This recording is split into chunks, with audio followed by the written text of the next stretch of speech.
তখন বিএসএফ এখন ওই ক্যামেরা দেখবে, দেখি বলবে যে এই মাঠের আবাদ আর হবে না, মাঠের সব এই মাঠে জমা গেলে তো আমাদের জমার জমি সরকারের খাজনা দিয়ে রেখেছি আমাদের। আমি বলে স্যার আমাদের দাবি হচ্ছে ওমদি চলেন, ওখানে একটা রাস্তা আছে, ওই রাস্তা দেরি করুক, আমাদের কোনো অসুবিধা নাই, বাধা নাই। ডাইরেক্ট টানা ওই রাস্তা, ওটা খাসমালদি ডাইরেক্ট টানা রাস্তাটা, আর ওরা ব্যাক করে এমদি রাস্তা নিয়েছে। 0 পয়েন্টে নয়, তা থেকে প্রায় 500 মিটার ভেতরে গ্রামের মধ্যে দেওয়া হচ্ছে কাটা তারের বেড়া।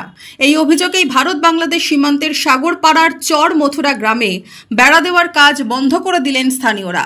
বিএসএফ এর পক্ষ থেকে সীমান্ত এলাকায় শুরু হয়েছে কাটা তারের বেড়া দেওয়ার কাজ।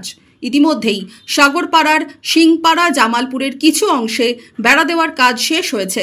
সাগরপাড়ার চরমথুরা গ্রামে বেড়া দেওয়ার কাজ হতেই রবিবার সকালে গ্রামবাসীরা একত্রিত হয়ে বেড়া দেওয়ার কাজ বন্ধ করে বিক্ষোভ দেখান।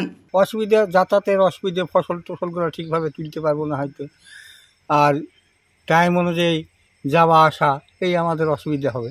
রাস্তা যদি যে পয়েন্ট বসে আছে ওই পয়েন্ট দিতে যদি তার কাটাটা দিত তাহলে আমাদের আর কোনো সংকট ছিল না। এখানে সকালবেলা আজকে যে শুরু করলাম, এখানে আমাদের তার কাটা করতে দেবো না, কারণ যে আমাদের এখানে বর্ডারে তার কাটার নিচে আমাদের জমাত জমি, প্রচুর জমাত জমি।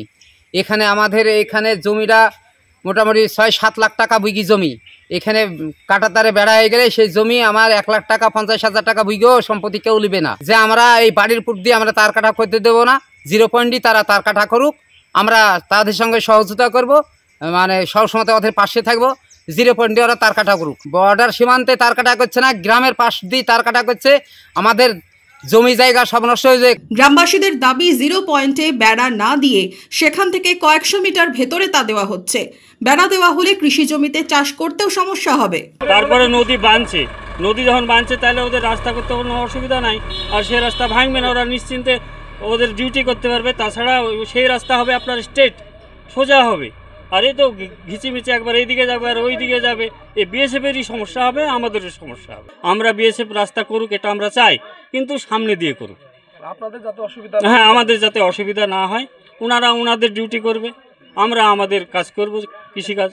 আমি চাই যে এদের যে শিডিউল আছে, একটা শিডিউলটা কোন সাইড দিয়ে আছে সেটা আমরা 1 নম্বর দেখতে চাই, শিডিউলটা, বিশেষ করে শিডিউলটা। আর এটা করলে সাধারণ মানুষের বিরাট অসুবিধা হবে, যেহেতু সামনে অনেক মাঠ, আবাদ করা, যা আসা সব দিকে ক্ষতি। আমাদের গ্রামের লোক এবং আশেপাশে কয়েক গ্রামের লোক প্রত্যেকের একটা আবদার যে এটা নিজ দিয়ে হোক, হ্যাঁ নিজ দিয়ে হোক, তাতে কোনো অসুবিধা আমাদের নেই। তো এই দিক দিয়ে হলে অনেক অসুবিধা, এটাই মানুষের বক্তব্য। গ্রামবাসীদের বাধায় কাটা তারের কাজ বন্ধ হয়ে যায়। এদিন ঘটনাস্থলে পৌঁছয় সাগরপাড়া থানার পুলিশ প্রশাসন এবং বিএসএফ ব্যাটালিয়নের আধিকারিকরা। কথা বলেন স্থানীয় বাসিন্দাদের সাথে। যদিও এই নিয়ে পঞ্চায়েত প্রধানের দাবি, বিএসএফ আধিকারিকের সাথে প্রশাসনিক স্তরে কথা বলা হয়েছে। আজকে যে ঘটনাটা ঘটেছে সেই বিষয়েই কিন্তু বিএসএফ এর আধিকারিকের সঙ্গে আমি আছি, বিডিও সাহেব আছে এবং সর্বোপরি বিধায়ক সাহেব আছেন আমাদের। আমরা সকলেই মিলে বিএসএফের সঙ্গে কথা বলে যেভাবে সাধারণ মানুষের, জনসাধারণের যাতে সুবিধা হয় সেই কাজে আমরা এগোচ্ছি এবং কথা তাদের সঙ্গে আমরা বলবো, এবং যেন মানুষের সুবিধা হয় এবং মানুষের সুবিধার সঙ্গে আমরা সবসময় আছি।